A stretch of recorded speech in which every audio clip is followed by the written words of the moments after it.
Par exemple, Geoff Darrow, quand il fait Hard-Boiled, il utilise la bande dessinée, mais il en fait un médium d'expression personnelle complète.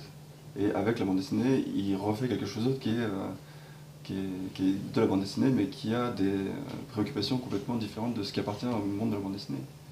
Donc ce que vous décrivez comme un truc un peu classique dans la bande dessinée, en fait, nous, ce qu'on a aimé et ce qui nous a fait avoir envie de faire la bande dessinée, c'est plutôt tous les objets dans la bande dessinée qui, justement, développaient ils avaient des préoccupations artistiques.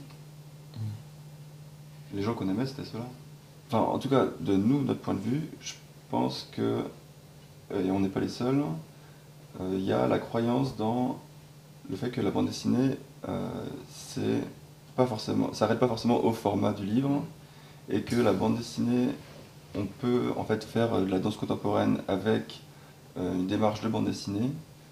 Quand on fait le truc de danse contemporaine avec Emilio, le souci qu'on a, c'est de comment la bande dessinée peut avoir une interaction avec un danseur et comment, donc la bande dessinée, quand je dis bande dessinée, c'est vraiment la narration, la lecture bande dessinée.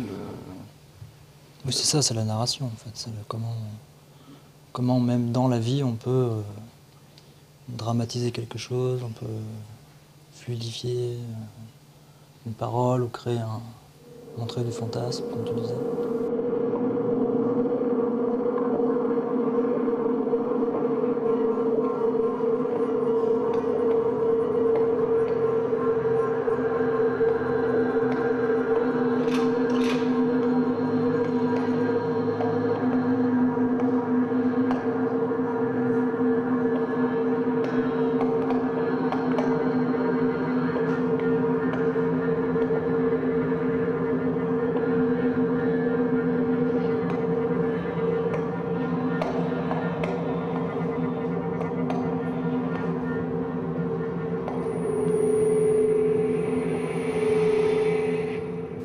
Bon, mais ça, c'est vrai que c'est des questions de narration, c'est ce qui nous intéresse fondamentalement. Aujourd'hui, effectivement, le format bande dessinée, par exemple avec Internet, on voit qu'il y a des gens qui ont capté que la bande dessinée, elle peut prendre diverses formes, quoi.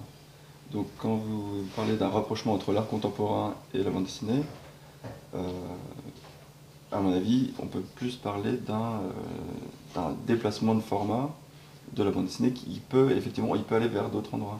Mais en se rendant compte qu'effectivement aujourd'hui, il y a des gens de l'art contemporain ou d'autres médiums qui viennent s'intéresser à la bande dessinée. Et Oui, puis c'est même le moteur de l'art contemporain d'aller chercher des nouvelles formes et des nouvelles... Il y a un côté un peu vampire dans l'art contemporain.